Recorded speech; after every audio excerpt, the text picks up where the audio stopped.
You think you know what it was like to face a lion in the Colosseum, don't you? Of course you do. Hollywood taught you well. The noble gladiator, muscles gleaming with oil and sweat, raising his sword triumphantly as 50,000 Romans cheer his courage. The majestic beast, mane flowing in the Mediterranean breeze, providing a fair fight between man and nature. Even death, when it came, was honorable. Clean, quick. But tonight, while you sit there comfortable in your sanitized version of history, I'm going to show you what really happened in that blood-soaked amphitheater. And when I'm done, you'll never look at a zoo the same way again. Because what they don't tell you in your history books is this. Facing a lion in the Colosseum wasn't about honor. It wasn't about skill. It wasn't even about entertainment, not really. It was about something far more sinister. Something that reveals the darkest corners of human nature. Something that makes our modern cruelties look like children's games. The first thing you need to understand is that most people who face lions in the Colosseum never held a sword in their lives. They weren't gladiators. They were criminals, yes, but also Christians, political prisoners, captured slaves, and sometimes just people who happened to be in the wrong place when the empire needed fresh meat for the games. Picture this. You've been sitting in a cell beneath the arena for weeks, maybe months, listening to the screams echoing through the stone corridors above. The smell of death and human waste has become your constant companion. Your body has weakened from starvation rations designed to keep you alive but too weak to fight effectively. Then comes the day. They drag you up through those tunnels, and the first thing that hits you isn't the roar of the crowd. It's the stench. 50,000 unwashed bodies packed into stone seats under the Roman sun. But underneath that, something worse. The metallic smell of blood that is soaked into the sand so deeply that no amount of fresh covering can mask it. The arena sand isn't golden like they show you in movies. It's dark, almost black in places, stained with the bodily fluids of thousands who died before you. But here's where the real horror begins, the part they've scrubbed from your sanitized history lessons. The lions they brought into the Colosseum weren't the majestic predators you're imagining. These animals had been starved for days, sometimes weeks, kept in darkness beneath the arena, in cages barely large enough for them to turn around. Their ribs showed through their mangy coats. Their eyes had gone wild with hunger and confinement. Many were diseased, some were already dying. The Romans didn't want a fair fight. They wanted a spectacle of desperation. And you, standing there in the arena, you weren't given weapons to fight with honor. If you were lucky, you got a wooden stick, a dull knife, sometimes nothing at all, because the crowd didn't come to see skill. They came to see terror. They came to see what a human being looks like when stripped of everything that makes them human. They came to see you reduced to your most animal instincts in the final moments of your life. The lion enters the arena, and you realize immediately that something is wrong with this creature. Its movements are erratic, desperate. Foam drips from its mouth. Its roar isn't majestic. It's the sound of an animal driven insane by torture. The Romans had methods, you see, ways of making these predators more aggressive. They would beat them with red-hot irons. They would starve them until hunger overrode every natural instinct. Sometimes they would kill other animals in front of them, letting the scent of fresh blood drive them into a frenzy. But even a starved, tortured lion retains its predator instincts. It doesn't charge you immediately like in the movies. It circles. It studies you. And in those moments, as you stand there waiting to die, you realize something that will chill your blood. The crowd has gone quiet. Not because they're holding their breath in anticipation, because they're studying you too. 50,000 pairs of eyes analyzing your every movement, every expression of terror, every desperate attempt to stay alive just a few seconds longer. The Roman audience, you see, had developed a sophisticated palate for suffering. They could read the subtle differences between types of fear, the trembling of someone who still believed they might survive, versus the slack-faced resignation of someone who had accepted their fate, the way different people moved when they knew death was coming. Some would pray, others would curse, a few would try to run, even though there was nowhere to go. And the crowd would react differently to each type of dying, cheering, or booing based on how entertaining they found your particular flavor of desperation. When the lion finally moves, it's not the clean pounce you've been conditioned to expect. Starved animals don't kill efficiently. They tear, they rip, they eat while their prey is still alive because they can't wait for death to release their hunger. And you're not dealing with one lion. Often they would release multiple animals, sometimes different species together, lions, leopards, bears, wild boar. Not to create some epic battle, but to ensure that the killing took longer, became more chaotic, more visually interesting for the audience. But here's what they really don't want you to know. The secret that makes this whole spectacle even more disturbing. Many of the people fed to lions in the Colosseum were innocent, not criminals at all. Political prisoners whose only crime was believing in a different god or questioning the empire's policies. Captured civilians from conquered territories. People who had been enslaved and were now being disposed of when they were no longer useful. The Romans had industrialized murder, turned it into entertainment, and convinced themselves it was justice. The process of selecting who would die was as calculated as everything else. They would choose people who would provide the most interesting deaths. A young mother would be separated from her children and thrown to the animals while they watched from the crowd. because the Romans had learned that this particular combination of terror and maternal instinct produced fascinating behavioral responses. Elderly prisoners were often paired with younger, stronger animals because the contrast created visual drama. Disabled individuals were given to smaller predators that would take longer to kill them, and through all of this, as you stand there in the arena facing your tortured lion, you can hear them, not just cheering or booing, but talking. Casual conversation, making bets on how long you'll last, discussing dinner plans, commenting on the weather.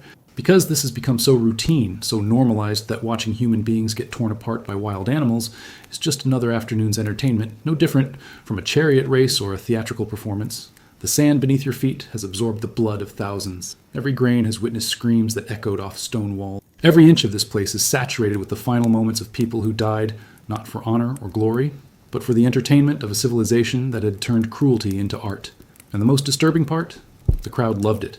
They came back day after day, generation after generation, bringing their children to watch, teaching them to appreciate the finer points of suffering. The lion is closer now. You can smell its breath, hot and rotten with the scent of previous kills. Its eyes lock onto yours, and in that moment you understand something that no history book will ever tell you. This isn't about courage or cowardice. This isn't about deserving to die. This is about what happens when a society decides that some people's lives are worth less than others' entertainment. This is about what humans become when they give themselves permission to enjoy the suffering of those they've decided don't matter. But this story, this industry of death disguised as sport, it didn't die with Rome. The next time you scroll past a video of someone getting hurt and feel that little thrill of schadenfreude, remember the Roman crowds in the Colosseum, and ask yourself how much we've really changed. Because the capacity for cruelty, for turning suffering into spectacle, for convincing ourselves that some people deserve whatever happens to them, that's still there, isn't it? Waiting just beneath the surface of our civilized veneer, ready to emerge whenever we give it permission. But let me tell you about the mechanics of death, because that's where the real horror lives. In the details, they've spent centuries trying to bury. You see, the Romans didn't just throw people to lions and walk away. They had perfected an entire science of suffering, a methodology of terror that would make our modern torturers look like amateurs. And it all started long before you ever stepped foot in that arena. The preparation began months in advance, sometimes years. They had scouts who traveled throughout the empire, not looking for the strongest animals, but for the most psychologically damaged ones. Animals that had been traumatized in specific ways. A lion that had watched its cubs killed. A bear that had been repeatedly burned with brands. A leopard that had been kept in complete darkness until it had gone completely mad. Because the Romans understood something we pretend not to know. Broken creatures make the most unpredictable killers. They kept detailed records of which combinations produced the most entertaining deaths. Which animals worked best with which types of victims, how long different species would play with their prey before killing it, whether certain pairings would result in the victim being eaten alive or killed first. These weren't random spectacles. They were carefully choreographed ballets of suffering, each element chosen for maximum psychological impact on both victim and audience. And you, standing in that arena, you were part of an equation that had been calculated down to the smallest detail. Your crime, your background, your physical condition, even your personality type had been assessed and matched with the perfect predator. Did you know they had specialists whose only job was to study prisoners and predict how they would die? Men who could look at you and tell the organizers whether you would beg, fight, pray, or simply collapse when faced with death. Because different audiences preferred different types of dying. The wealthy Romans, the patricians sitting in the best seats closest to the action, they had developed refined tastes. They preferred subtle sufferings. A victim who maintained dignity until the very end, then broke completely in their final moments. They appreciated the artistry of prolonged psychological torture. Watch a person's hope slowly drain from their eyes as they realized no rescue was coming. See them cycle through the stages of denial, bargaining, anger, and finally that sweet moment of absolute despair. But the common people, the plebeians, packed into the upper tiers, they wanted raw spectacle, blood spraying across the sand, screams that could be heard over the roar of 50,000 voices, bodies torn apart in ways that defied imagination. They wanted to see people reduced to their most animal state, crawling and begging and soiling themselves in terror. The Romans had learned to cater to both tastes, often in the same afternoon. The animal trainers, if you can call them that, had developed techniques that would horrify even the most hardened modern animal abuser. They didn't just starve the predators. They conditioned them to associate human screams with feeding time. They would play recordings of people in agony while feeding the animals, until the sound of human suffering literally made them salivate. They would spray captured prisoners with the scent of fresh meat, then release them into the arena, where the smell would drive the predators into an immediate frenzy. Some animals were trained to kill in specific ways. Bears were taught to embrace their victims, crushing their ribs slowly while keeping them alive as long as possible. Lions were conditioned to start eating at the extremities, working their way toward vital organs to prolong the death. Leopards were trained to go for the face first because the Romans had discovered that facial disfigurement produced the most visceral reaction from the crowd. These weren't wild animals following their instincts. These were systematically broken creatures, programmed to kill in the most entertaining ways possible. But here's what they really don't want you to understand about the machinery of death in the Colosseum. It was efficient. Terrifyingly, industrially efficient. They could process hundreds of victims in a single afternoon. The underground complex beneath the arena was a marvel of engineering, designed to move condemned prisoners from holding cells to slaughter with factory-like precision. Elevators powered by human slaves could lift multiple predators and victims to the arena floor simultaneously. Trapdoors could be opened remotely to release animals at precisely timed intervals. The cleanup crews had their own specialized techniques. They knew exactly how much sand was needed to absorb different quantities of blood. They had calculated the optimal temperature and humidity for preventing the spread of disease from rotting corpses. They had systems for disposing of body parts that would keep the smell from overwhelming the audience. Because none of this could interfere with the next day's games, the show, as they say, must go on. And through all of this mechanical precision, through all of this calculated cruelty, the most disturbing element was the crowd's sophistication in appreciating it. They had developed an entire vocabulary for describing different types of deaths. They had critics who would write reviews of particularly memorable executions. They had betting systems that went far beyond simple wagers on who would live or die. You could bet on how long a victim would survive, what their last words would be, whether they would try to climb the arena walls, whether they would fight back or accept their fate passively. The children in the audience were perhaps the most chilling aspect of all. Roman parents brought their sons and daughters to the games as part of their education. They wanted them to understand that human life had value only when it served the empire, that some people were born to die for the entertainment of others, that cruelty was not only acceptable but admirable when directed at the right targets. Generations of Roman children learned to cheer for suffering, to find joy in the anguish of people who had been declared less than human. But the true genius of Roman cruelty wasn't in the killing itself. It was in the justification. Every person fed to the lions had been labeled a criminal, an enemy of the state, a threat to public order. The crowd could watch people being torn apart and feel righteous about it. They weren't monsters enjoying senseless violence. They were patriots watching justice being served. They were civilized people, witnessing the natural consequences of choosing to oppose the greatest empire in human history. Sound familiar? The next time you see someone being destroyed on social media and think, well, they brought it on themselves, remember the Roman crowds convincing themselves that every scream was justified. The next time you watch the news and feel satisfied seeing bad people suffer, remember that every society in history has found ways to convince itself that its victims deserved whatever happened to them. The Romans just happened to be more honest about enjoying it. The arena sand is still there, buried beneath centuries of construction and reconstruction, but still there. Sometimes, when they do archaeological work on the Colosseum, they find pockets of that original sand, still dark with the stains of ancient blood, still holding the echoes of screams that died out 17 centuries ago, still carrying the molecular evidence of an entire civilization's capacity for organized cruelty. And if you could somehow excavate not just the sand, but the memories it holds, if you could hear the voices of everyone who died there, what do you think they would tell you about human nature? What would they whisper about the thin line between civilization and barbarity? What warnings would they offer about the ease with which ordinary people can be convinced to cheer for atrocities, as long as they're convinced the victims deserve it?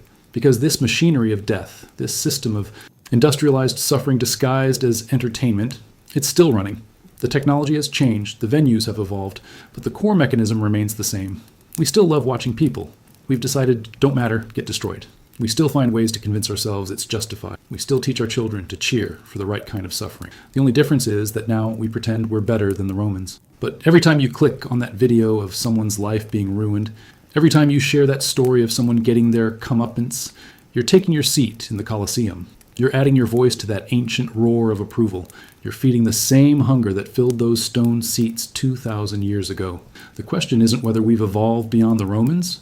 The question is whether we're honest enough to admit that we haven't. Now let me tell you about the waiting, because that's where they broke you long before any lion ever touched your flesh.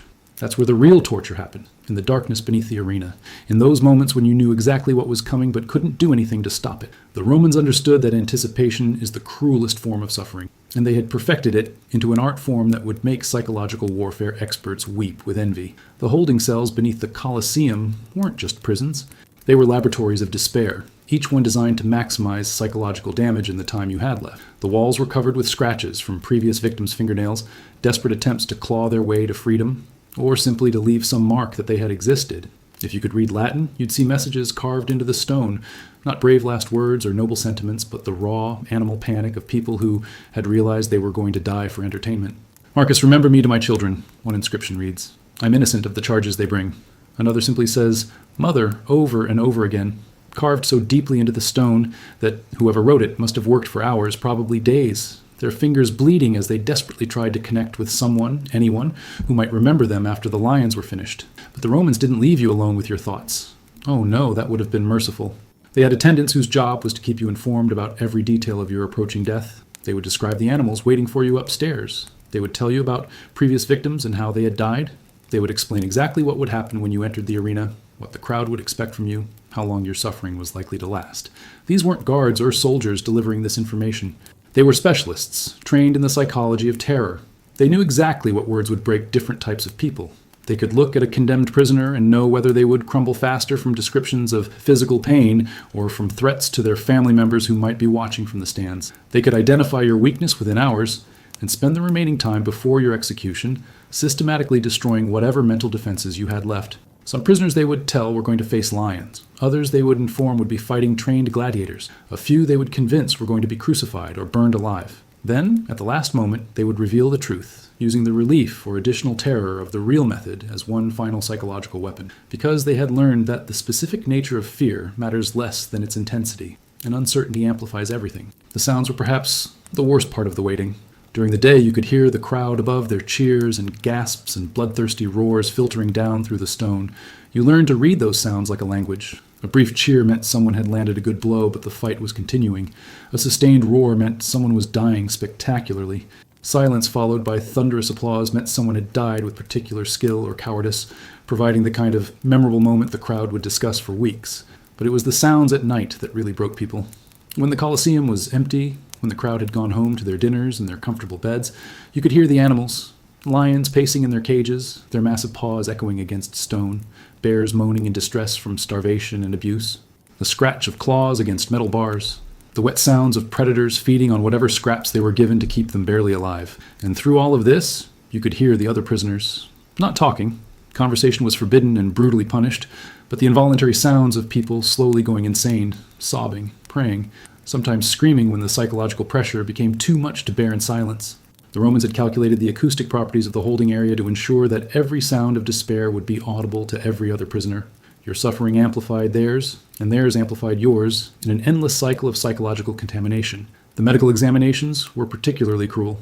Roman physicians would come to check on condemned prisoners, not to provide treatment, but to ensure they would survive, long enough to die properly in the arena. They would treat infections just enough to prevent death from disease.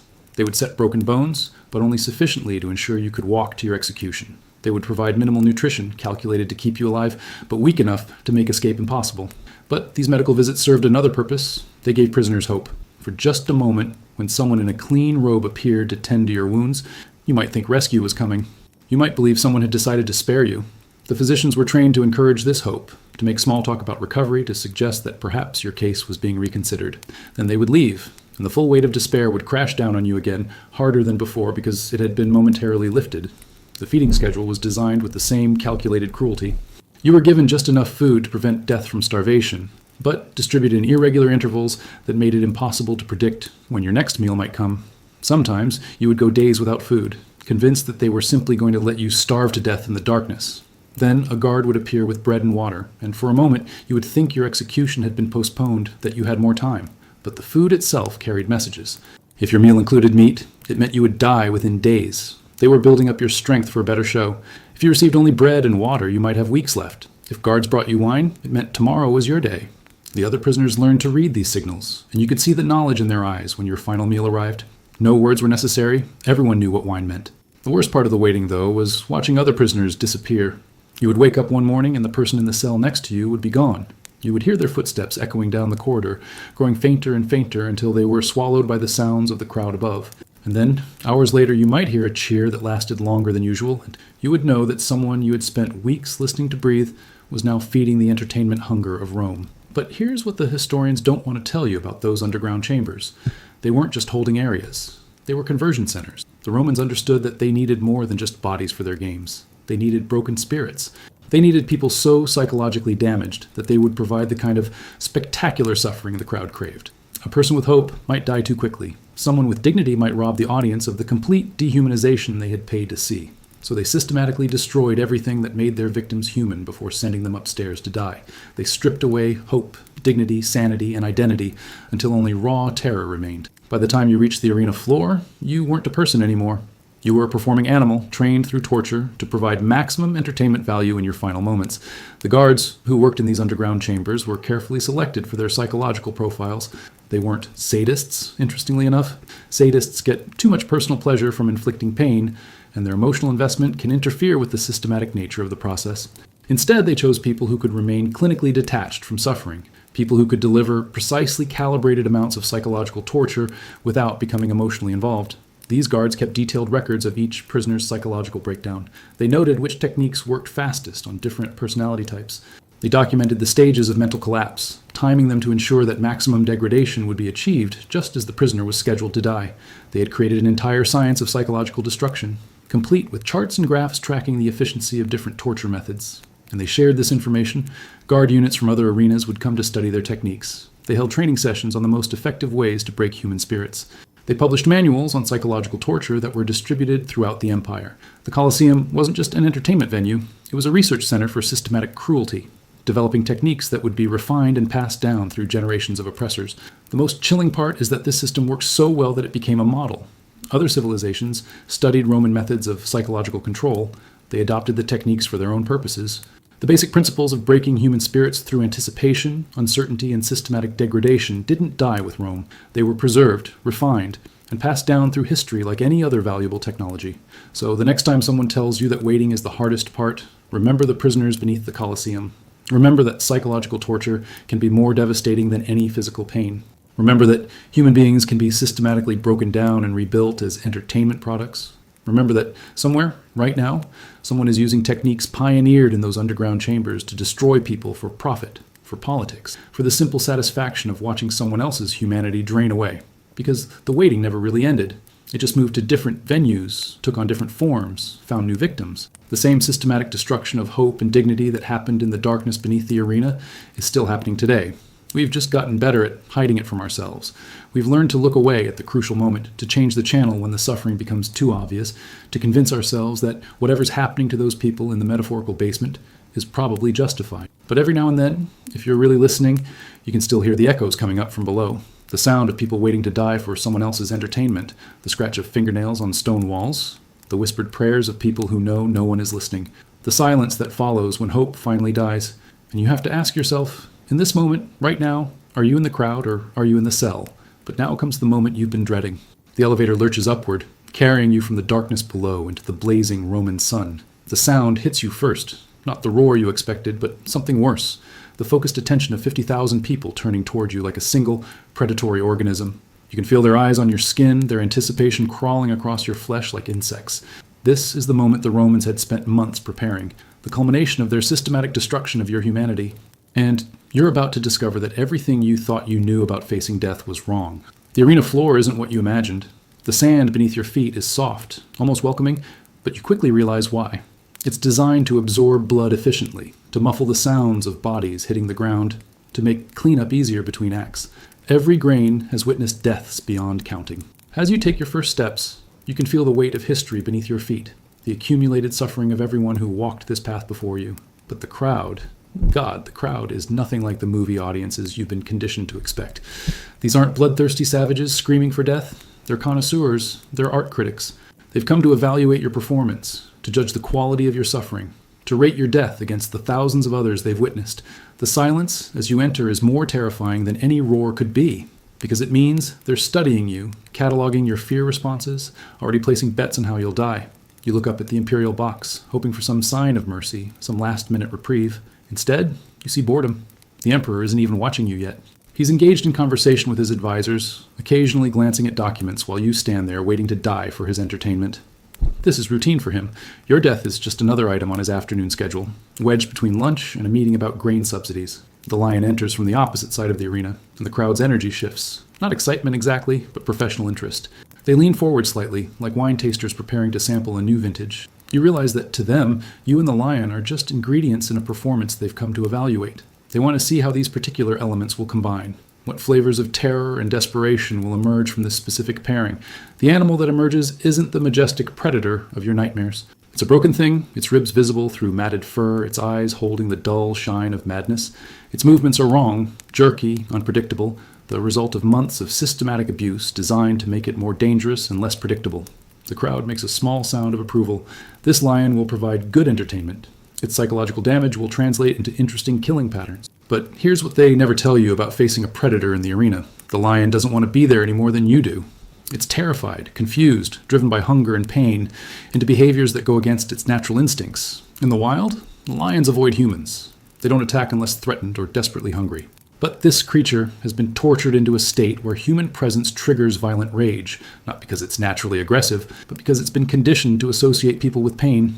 The crowd begins to murmur as you and the lion circle each other. They're providing commentary, but not the bloodthirsty chants you expected. They're offering technical analysis. Look how he favors his left leg. The lion will go for that weakness. See the way she's holding her hands? She's been trained to fight. This might last longer than usual. Notice how the animal's ears are laid back? It's in pain. The killing will be more brutal than clean. You try to run, but there's nowhere to go. The arena walls are too high to climb, too smooth to grip. The crowd's murmur becomes laughter. Not cruel laughter, but the amused chuckling of people watching a predictable comedy routine. They've seen this attempted escape thousands of times before. They know exactly how it will end. Your panic isn't horror to them, it's entertainment, as familiar and comforting as a favorite song. The lion charges, but not in the clean pounce you've been expecting. Starved animals don't kill efficiently. They're desperate, clumsy, driven by hunger that overrides their natural hunting instincts. It slams into you with more force than precision, knocking you down but not killing you cleanly. And this is when you discover the most horrifying truth about death in the arena. It's designed to be slow. The Romans had studied the timing of different types of death. They knew that a quick kill disappointed the audience, while suffering that lasted too long became boring. They had calculated the optimal duration for entertainment value, roughly 3 to 7 minutes of active dying, depending on the size of the crowd and the importance of the games. Everything from the animal's conditioning to the weapons you might be given was designed to hit this target. As the lion's claws rake across your flesh, you hear something that stops your heart. Applause, polite, appreciative applause, like an audience acknowledging a particularly well-executed move in a dance performance. The crowd is praising the lion's technique, the aesthetics of your suffering. Some are calling out suggestions to the animal, as if it were a performer they were directing. The pain is beyond description, but what's worse is the realization that your agony has rhythm. The lion has been trained to pause between attacks, to let your screams build and fade, to create dramatic tension. It will injure you in stages, each wound calculated to maximize suffering while keeping you conscious and reactive. This isn't a predator feeding. This is a performance, and both you and the lion are just actors following a script written in blood. You try to fight back, landing a desperate blow that actually connects. The crowd makes an ooh sound, not because they're impressed by your courage, but because your resistance will make the lion's eventual victory more satisfying. They want to see you try to survive. They want to watch hope struggle against inevitability. Your brief moment of defiance isn't heroism, it's another element of the show they paid to see. But the most disturbing thing about the crowd's reaction isn't their cruelty, it's their sophistication. They're not mindless savages baying for blood. They're educated people, many of them wealthy and cultured, who have developed refined tastes in human suffering. They can distinguish between different qualities of fear, different styles of dying, different artistic merits in the way someone faces death. They've turned watching people get killed into a high art form. A woman in expensive robes points out to her companion how your particular combination of terror and defiance reminds her of a famous execution from the previous year. A group of young men are debating whether your death will achieve the classical proportions of tragedy or remain merely pathetic. A family has brought their children to learn about the finer points of appreciating mortal combat, treating your agony as an educational opportunity. The lion clamps its jaws around your arm and you feel bones crack. The crowd's volume increases, not in bloodlust, but in professional appreciation. This is what they came to see, the precise moment when a human being transitions from person to prey, when dignity dissolves into animal desperation. They're witnessing the destruction of everything that makes you human, and they find it beautiful. Through the haze of pain, you notice something that chills your blood more than the lion's teeth. The crowd isn't just watching your death, they're learning from it. The young men are taking mental notes about how different people react to mortal fear. The women are discussing the psychology of desperation. The children are absorbing lessons about power, about who has the right to live and who exists for others' entertainment. Your death isn't just spectacle, it's education. These people will go home tonight and apply what they've learned about human nature to their own lives. They'll use your suffering as reference material for understanding how to break people, how to recognize weakness, how to maintain power over those they consider inferior. The arena isn't just an entertainment venue, it's a classroom where Roman citizens learn to be Roman citizens. The lion's weight crushes down on you, and you feel your ribs beginning to give way. The crowd falls silent again, leaning forward to witness the exact moment of death. This is what they've been waiting for. Not the killing itself, but your final expression, your last words, your body's final reflexive movements. They want to see what death looks like when it comes to someone who has been systematically stripped of everything human. And in that moment, as consciousness begins to fade, you understand the ultimate horror of the Roman arena. It wasn't designed to punish criminals or dispose of undesirable people. It was designed to teach the audience that some human lives have no value beyond their entertainment potential. Every person who died in this sand was a message to the crowd. This is what happens to people who don't matter. This is how little value we place on lives that don't serve our purposes. The crowd erupts in applause as your body goes still, not because they enjoyed watching you die, but because you died well. You provided them with a satisfying performance. Your suffering met their artistic standards. Your death contributed to their understanding of human nature. You have served your purpose as a disposable human being whose only value was the entertainment potential of your destruction. But here's what will happen next, what they don't show you in the movies. In 15 minutes, another victim will be brought up from below. The sand will be raked to cover your blood. Your body will be dragged away by hooks to make room for the next performance. And the crowd will settle back into their seats, ready to evaluate the artistic merits of the next person's death, having already forgotten your name, your face, your final moments of terror.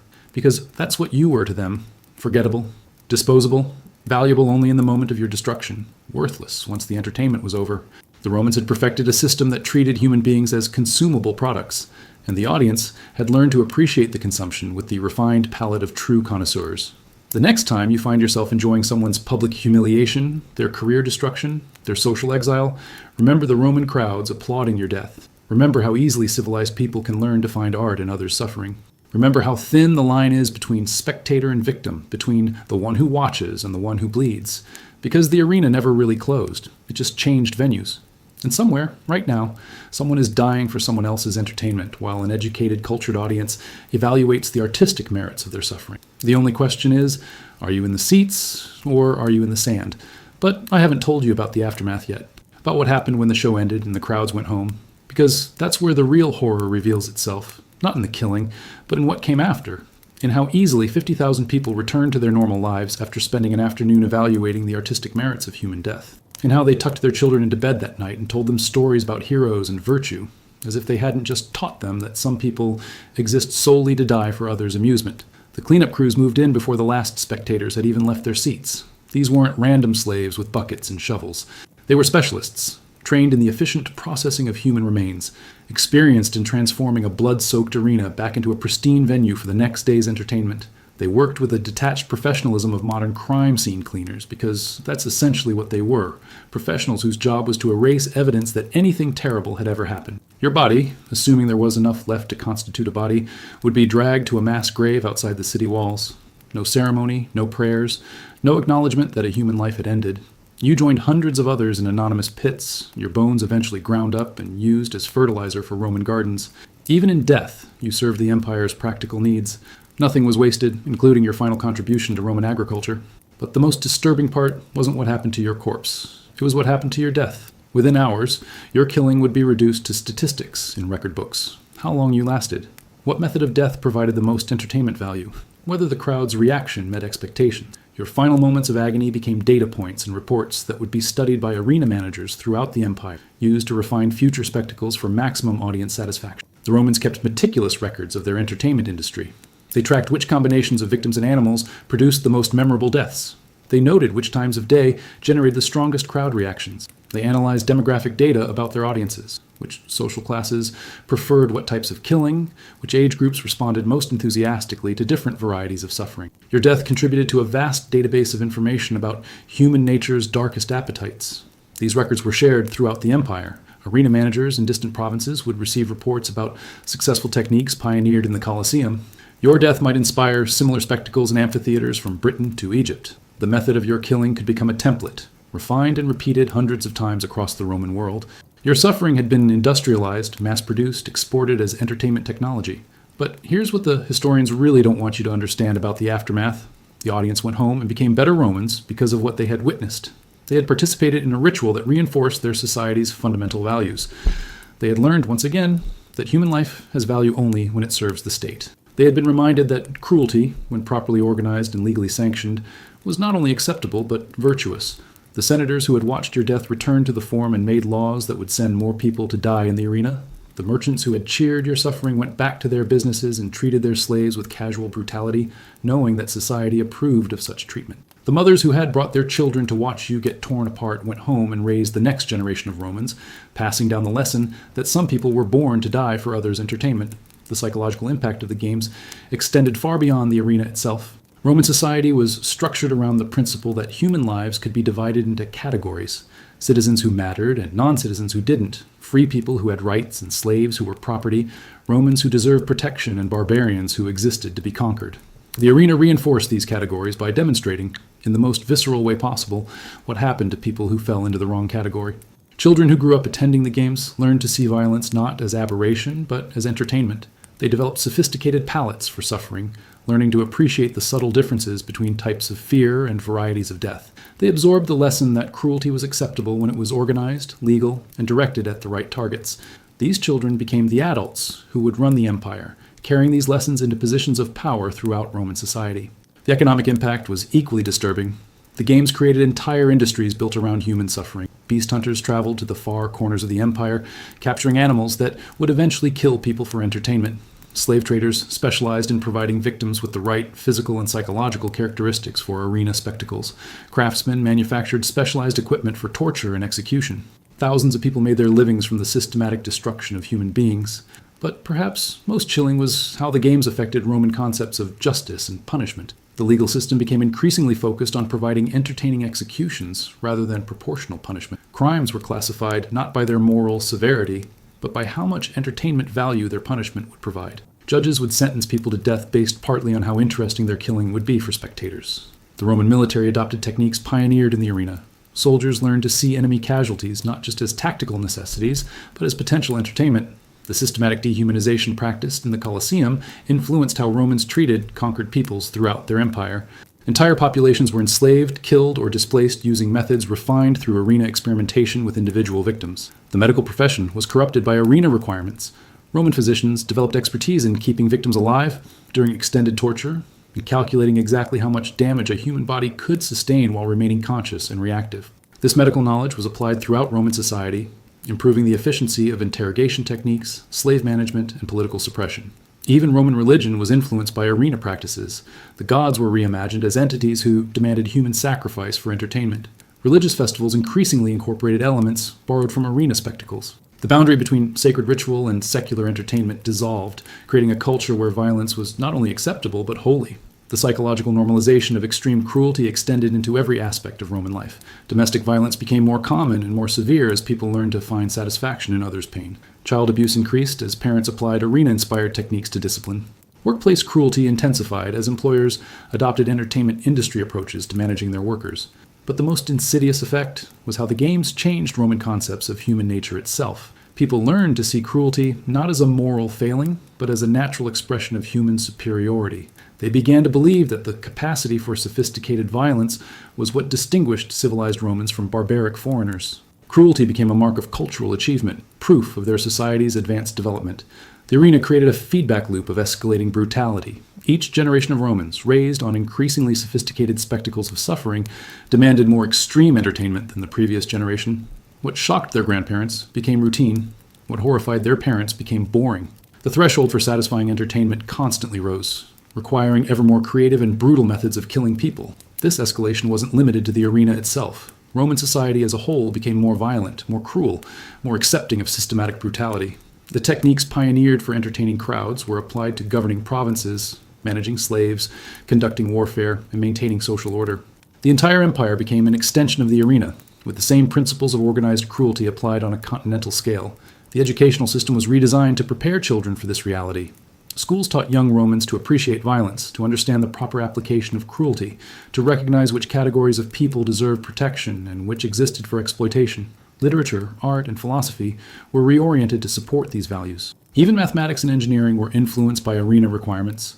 Roman engineering achievements often focused on better ways to kill people for entertainment. But here's what they really don't want you to know about the aftermath of the games. The system worked. It successfully created a civilization that could organize and maintain systematic cruelty on an unprecedented scale. It produced citizens who could participate in genocide, slavery, and imperial conquest while maintaining their sense of moral superiority. It taught people to find satisfaction in others' suffering while convincing themselves they were civilized. And when Rome eventually fell, the techniques didn't disappear. They were preserved, studied, adapted, and passed down through successive civilizations.